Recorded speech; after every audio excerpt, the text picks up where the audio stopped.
सोमवार को रेवाड़ी रोड स्थित एक निजी समारोह स्थल में कांग्रेस प्रदेश अध्यक्ष राव नरेंद्र सिंह ने कार्यकर्ताओं की बैठक ली। पत्रकारों से बातचीत में उन्होंने बताया कि कांग्रेस द्वारा 14 दिसंबर को दिल्ली के रामलीला मैदान में आयोजित जाने वाली वोट चोरी के खिलाफ रैली को लेकर तैयारियां पूरे जोरों शोरों से जारी है। इसके लिए हरियाणा के सभी जिलों में जिम्मेदारियां तय की जा रही है। प्रदेश अध्यक्ष ने केंद्र और हरियाणा सरकार पर गंभीर आरोप लगाते हुए कहा कि भाजपा ने वोटों में धांधली कर सरकार बनाई है। राहुल गांधी द्वारा प्रस्तुत सबूतों का उल्लेख करते हुए उन्होंने कहा कि वोटिंग के बाद लगातार 3 दिन तक वोट प्रतिशत बढ़ता रहा, लेकिन चुनाव आयोग इस गंभीर प्रश्न का स्पष्ट जवाब देने में विफल रहा है। उन्होंने आरोप लगाया कि भाजपा सरकार प्रदेश के हकों की रक्षा करने में पूरी तरह विफल रही है। राव नरेंद्र सिंह ने यह भी कहा कि कांग्रेस में किसी प्रकार की गुटबाजी नहीं और सभी नेता व कार्यकर्ता मिलजुल कर संगठन को मजबूत करने में लगे हैं। इस मौके पर कृष्ण प्रकाश सेवानिवृत्त हेडमास्टर, अशोक पैकन सेवानिवृत्त प्राचार्य, सुमेर सिंह पूर्व चेयरमैन, मनोज गाढ़ा, कपिल सहलंग, पंचम यादव पूर्व पार्षद, नरेंद्र सेठ अधिवक्ता, अक्षय यादव सहित कई पदाधिकारी व कार्यकर्ता मौजूद रहे। देखिए अनिल शर्मा की रिपोर्ट। का आपने सरकार बनाने में सबसे बड़ा सहयोग किया था, उन्होंने दूरी बनाई रखी, क्या कारण था? देखिए, दूरी नहीं बनाई। हुड्डा साहब मेरे साथ कार्यक्रम में कई जगह हम गए हैं, अम्बाला में और दूसरे कई शहरों में, और दीपेंद्र जी भी मेरे साथ हरियाणा के साथ लगभग 4-5 जिलों में कम से कम वो गए हैं। बहन जी शैलजा जी भी सिरसा में गए हैं, भाई रणदीप जी कैथल में भी गए हैं। जहां तक नारनौल का प्रश्न है आपका, उस दिन जो भूपेंद्र सिंह हुड्डा जी को उनकी भाभी की छमाही की वजह से उत्तराखंड जाना था। मेरे पास भी इन्विटेशन आया हुआ था, लेकिन मेरी मजबूरी थी, कार्य से मैं नहीं जा पाया। वरना मेरा इच्छा थी कि उस दिन तीनों ही नारनौल में साथ आए, लेकिन 27 तारीख हमने फिक्स कर चुके थे। यही एक मजबूरी थी, वरना और कोई व्यक्तिगत कार्य की वजह से वो नहीं आ पाए। दोनों ही दीपेंद्र जी भी, जो हुड्डा साहब भी, वरना तो स्वयं भी आते। आगे बहुत से प्रोग्राम आएंगे जहाँ भी सब नेता भी साथ रहे। अभी पिछले दिनों आपने दादरी में भी कार्यक्रम किया था, वहां भी रावदान सिंह आपके साथ थे, लेकिन आपके गृह क्षेत्र में जहां भी आपने कार्यक्रम किए वहां रावदान सिंह दिखाई नहीं दी। इसका क्या मुख्य कारण है? ऐसा नहीं है, दान सिंह जी पार्लियामेंट में दादरी में साथ थे, आगे भी प्रोग्राम में दिल्ली में भी साथ थे, गुड़गांव 3 दिन पहले भी हम लोग साथ थे। नारनौल में उनकी भी कोई मजबूरी थी, वो कह रहे थे मुझे संगठन सर्जन अभियान में मेरी ड्यूटी राजस्थान लगी हुई है, जहां बाई इलेक्शन वगैरह था, इसलिए उनको वहां जाना था। तो उन्होंने असमर्थता जाहिर की थी पहले कि मेरी मजबूरी है। बाकी उनके भतीजे और शायद उनका जो नाम, वो लोग आए थे उस मीटिंग के अंदर भी। तो ऐसा नहीं है। कांग्रेस पार्टी, देखिए, हम सब एक हैं इस मामले में, और जो फैसला पार्टी हाईकमान ने प्रदेश अध्यक्ष का या सीएलपी लीडर का फैसला किया है, वो सभी के लिए मान्य है। सभी का उसका स्वागत करते हैं फैसले का, और सभी को विधिवत रूप से हम सब मिलकर साथ काम कर रहे हैं। पार्टी की नीतियों को पहुंचा रहे हैं, पार्टी को मजबूत कर रहे हैं। संगठन का कार्य हमने शुरू कर दिया है बनाने का भी, और बढ़िया हम चाहते हैं पार्टी में अनुशासन रहे और पार्टी एक होकर चले। और राहुल जी का, खड़गे जी के जो आदेश है हमारे नेताओं के, वरिष्ठ नेताओं के, हाईकमान के, उनकी हम पालना करें। और विशेष रूप से जो अभी अभियान चल रहा है वोट चोर गद्दी छोड़ कार्यक्रम, जिसके हमने 11 जिले भी कवर कर चुके हैं अभी हमारी पीसीसी बनने के बाद में। और उसके बाद 14 तारीख दिसंबर को, आने वाली 14 दिसंबर रविवार के दिन दिल्ली के रामलीला मैदान में जो एक बड़ी रैली की जा रही है, उसके संदर्भ में मैं आज यहाँ अपने करीना में भी अपने जो निजी हमारे साथी थे उनसे मिलने के लिए आया है। यहाँ एक हमारे बहुत ही पुराने मौजी जिस इलाके के श्री राजेंद्र लोढ़ा साहब दुर्घटना से उनका डेथ हुआ, तो उसमें भी अटेंड करना था। तो इसलिए आज साथियों से मिल करके ही रैली के लिए उनको मोटिवेट करने के लिए सभी साथी। अभी पिछले दिनों सद्भावना यात्रा निकली, यहाँ से चौधरी वीरेंद्र सिंह ने उससे भी दूरी बनाई रखी, उसमें भी दिखाई नहीं दिए। देखिए, सद्भावना यात्रा के बारे में पहले भी आपको बताया था कि नंबर 1 तो कोई दूरी नहीं थी। खुद मेरी पार्टी के जिला अध्यक्ष उसमें शामिल थे, महिला अध्यक्ष शामिल थे, बहुत से हमारे कार्यकर्ताओं जिनके पास समय था वो गए हैं। बाकी रही बात ये कि हमने पहले भी प्रेस में बात बताई थी, सद्भावना यात्रा भाई ब्रजेंद्र सिंह जी ने अपनी हाईकमान से बात करके इजाजत लेके, जैसा वो कहते हैं, यात्रा शुरू की है। कांग्रेस के झंडे को लेकर की है, राहुल जी की नीतियों को लेकर की है, तो उसका स्वागत है, अच्छी बात। हमने किसी ने उसका कोई विरोध नहीं था। बल्कि एक ऑफिशियल जो कहते हैं ना आधिकारिक यात्रा, हमारे प्रभारी जी ने, जिस दिन मैंने पदभार संभाला था, शायद 6 अक्टूबर की बात थी वो, तो उसी दिन भी क्लियर कर दिया गया था कि ये यात्रा ऑफिशियल यात्रा नहीं थी। लेकिन फिर भी जो साथी कांग्रेस साथी जाना चाहे, कांग्रेस को ही मजबूत कर की जा रही है, तो उसका स्वागत जा सकता है। किसी को मनाही नहीं थी कि नहीं जाएंगे आप, तो बहुत साथी हमारे जा रहे हैं। प्रदेश के संगठनात्मक चुनाव कब तक होंगे?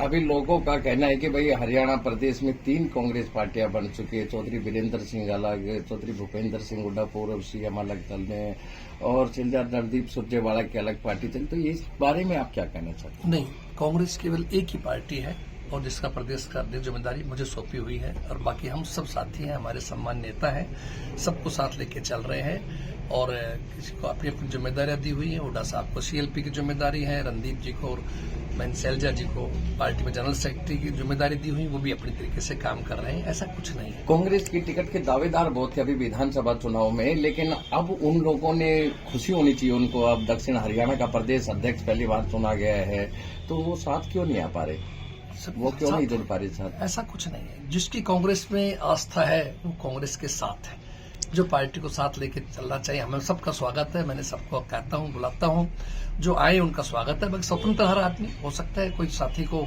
अपना कार्य हो, नहीं आना हो, कोई मजबूरी हो, तो इसे उनका अपना निर्णय है। मेरी तरफ से हम सभी हमारे लिए आदरणीय है, स्वागत योग्य है। हम चाहेंगे सब साथी मिलकर काम करें, एक अकेले व्यक्ति से काम नहीं चलेगा। प्रदेश में संगठन चुनाव की प्रक्रिया किस तरीके की रहेगी और कब तक हो जाएंगे सर? देखिए, बहुत जल्दी, मैं कोई समय सीमा बांधना नहीं चाहता, क्योंकि फिर कल प्रेस साथी सलाह करेंगे, 7-10 दिन हो गए, 15 दिन हो गए, 1 महीना हो गया। लेकिन हमने अपना प्रोसेस स्टार्ट कर दिया है। हमने जिला अध्यक्षों से भी नाम मांग लिए हैं, ब्लॉक अध्यक्षों के, कार्यकारिणी के, और प्रदेश अध्यक्ष का भी हम कार्रवाई चल रही है। लेकिन बीच में पार्टी के कार्य होने की वजह से, जैसे वोट चौक गद्दी छोड़ कार्यक्रम जो चल रहा है, उसमें व्यस्तता की वजह से अभी हम थोड़ा समय संगठन को नहीं दे पा रहे। उम्मीद है 14 तारीख तक हम उसके बाद फ्री हो जाएंगे, तो उसके बाद में हम इसको स्टार्ट करेंगे। सर, आप प्रदेश में, पूरे प्रदेश में घूम रहे हैं, जो पिछले कुछ समय से कुछ ऐसा देखा जा रहा था कि टुकड़े टुकड़े में कांग्रेस नजर आ रही थी, आपको एकजुट करने में उस तरीके के किस तरीके के प्रयास करने पड़े और किस तरीके का माहौल नजर आ रहा है? नहीं, मुझे पार्टी हाईकमान ने, हमारे नेता आदरणीय खड़गे जी, आदरणीय राहुल जी ने ये आदेश था कि आपको सबको साथ लेकर चल रहे हैं, और मैं सबको साथ लेकर मिला हूँ और सभी मेरे कार्यक्रम में साथ जा रहे हैं। मुझे कोई इस बारे में शिकायत नहीं है कि कोई साथी नहीं आ रहा हो। पार्टी का कार्यक्रम है, मेरा व्यक्तिगत भी नहीं है, इसलिए सबका सहयोग मिल रहा है। वोट चोर गद्दी छोड़ का जो नारा है, ये तो जो चल ही रहा है, इसके अलावा भी इस प्रदेश में बहुत सी समस्याएं हैं, बेरोजगारी है, नशाखोरी है, इनके बारे में? बिल्कुल अच्छा सवाल है आपका। हमने इन चीजों को भी शामिल कर रहे हैं। जो अगर आप 27 को नारनूल गए होंगे, देखा होगा, सुना होगा, वहां भी बात उठाई गई थी कि हरियाणा में 1 नंबर के ऊपर पूरे देश में अगर कोई बेरोजगार सब ज्यादा है तो हरियाणा के अंदर है। गरीबी का हाल देख लिया, महंगाई कितनी कदर तक बढ़ी हुई है, किसान को MSP का रेट नहीं मिल पाया, खाद के लिए परेशान है, बीज के लिए परेशान है। जहां ये पार्टी कहती थी और प्रधानमंत्री जी का नारा था कि 2022 तक किसान की आमद दुगनी कर देंगे, तो अब तो 25 भी खत्म होने जा रहा है आपके सामने। किसान तो दुगना कर्जदार हो गया, गरीब आदमी और गरीब होता जा रहे हैं। तो इसलिए सब मुद्दे हैं जो हम जनता के बीच चर्चा करते हैं, लोग महसूस करते हैं वास्तविकता के अंदर। भारतीय जनता पार्टी ने जो वायदे किए थे वो वायदों पे खरे नहीं उतर पा रही और पूरी तरह से आज ये फेल सरकार हम कह सकते हैं इसको। आगामी 14 दिसंबर को जो रामलीला मैदान में रैली होने वाली है, उसका आप निमंत्रण दे रहे हैं, आपको किस तरीके के जनता से सहयोग की उम्मीद है? देखिए, मैं मानता हूं कि जो ये रैली होगी, वैसे तो पूरे देश के लोगों को आमंत्रित किया गया है, लेकिन सबसे ज्यादा रंगदार हरियाणा के ऊपर है, क्योंकि 3 तरफ से हरियाणा दिल्ली को चारों तरफ है, 3 तरफ हरियाणा घिरा हुआ है। तो इसलिए अधिक से अधिक संख्या हरियाणा की जाती, पहले भी गई है, अब भी जाएंगे। लोगों में उत्साह है, हर जिले से, कहीं 5,000 आदमी, कहीं 7,000 आदमी, कहीं 10,000 आदमी, कहीं दूर जिले है तो वहां से 2,000, 3,000 आदमी, हर जिले से लोग आएंगे। विधायक साथी भी, पूर्व विधायक भी, पार्लियामेंट MP या उनके कैंडिडेट्स भी, जिला अध्यक्ष भी, सभी लोगों का प्रयास है, सभी लोग इस मामले में अपना सहयोग कर रहे हैं। सर, आप भी स्वास्थ्य मंत्री रह चुके हैं, अब फिर से इस क्षेत्र में स्वास्थ्य मंत्रालय आया है, तो पहले क्या करें और अब आप किस उम्मीद के साथ देख रहे हैं क्या क्या होना चाहिए इस क्षेत्र में? देखिए, हम जो बेस्ट कर सकते थे आपके सामने रहा, वो तो अब जनता खुद आकलन करेगी। उसमें हमने स्वास्थ्य मंत्री रहते हुए कांग्रेस सरकार में क्या क्या काम किए, चाहे इस इलाके के अंदर कोई आयुर्वेदिक मेडिकल कॉलेज लाने की बात हो, अस्पताल को मजबूत बनाने की बात हो, डॉक्टर्स की भर्तियां करने की बात हो, जिले के बैन हटाने की बात थी डॉक्टर्स की, वो सब हमारे समय में हुआ। डॉक्टर्स को और हॉस्पिटल्स को दवाई उपलब्ध कराने की बात थी, एम्बुलेंसेज को देने की बात थी, वो सब आपके समय में हुआ। आप सब इस बात को जानते हैं अच्छी तरह से। मौजूदा सिस्टम में भी हमें खुशी है इस बात की, चलो स्वास्थ्य विभाग यहाँ बहन आरती राव जी के पास में है, अच्छा है, उनको मौका मिला है सेवा करने का, अच्छे तरीके से करना चाहिए। डॉक्टर्स की कमी को दूर करने का और प्रयास करने चाहिए, डॉक्टर्स उपलब्ध हों, हर PHC में मिले, सिविल हॉस्पिटल्स पे महेंद्रगढ़ है, हमारा कनीना है, नारनौल है, उसी कमी को दूर की जा सके, दवाइयों की मात्रा उपलब्ध हो, आपका CT स्कैन है, अल्ट्रासाउंड है, जो भी सुविधाएं मैक्सिमम दे सकते समय के अनुसार आहिस्ता आहिस्ता वो देनी चाहिए। जो कमी है उसको दूर करनी चाहिए और खासतौर से महिला डॉक्टर्स की भी हाजिरी पूरी रहे, ताकि अक्सर शिकायतें आती हैं गायनिक डॉक्टर नहीं मिल पाए या डिलीवरी में परेशानी हो या किसी की डेथ हो गई, तो उन सब बातों का विशेष रूप से ध्यान रखना चाहिए। ठीक। 2 दिन की हड़ताल चल रही है डॉक्टरों की यहाँ पे हरियाणा में, क्या कहना है? हाँ, मैंने भी पढ़ा और देखा, ये हड़ताल है 2 दिन का, लेकिन मैं समझता हूँ स्वास्थ्य विभाग को चाहिए, मंत्रालय को चाहिए कि भी उन डॉक्टर्स को बुला करके बात करें। ऐसी स्थिति नहीं आनी चाहिए कि सरकारी हॉस्पिटल्स के डॉक्टर्स को हड़ताल पे नहीं जाना चाहिए। हालांकि जाते हैं, पहले भी गए हैं, मैं नहीं कहता कि हमारे टाइम में कभी नहीं जाते थे, लेकिन हमारा प्रयास होना चाहिए कि उनसे बैठ करके हम बातचीत करें, कोई बीच का समाधान रास्ता निकालें। जो उनकी जायज मांग है उनको पूरा करना चाहिए, और कोई ऐसी डिमांड है जो नहीं हो सकता उनको कहा जाए, उसको आगे देखेंगे हम, लेकिन उनसे सकारात्मक रूप से बैठ के वार्तालाप होनी चाहिए।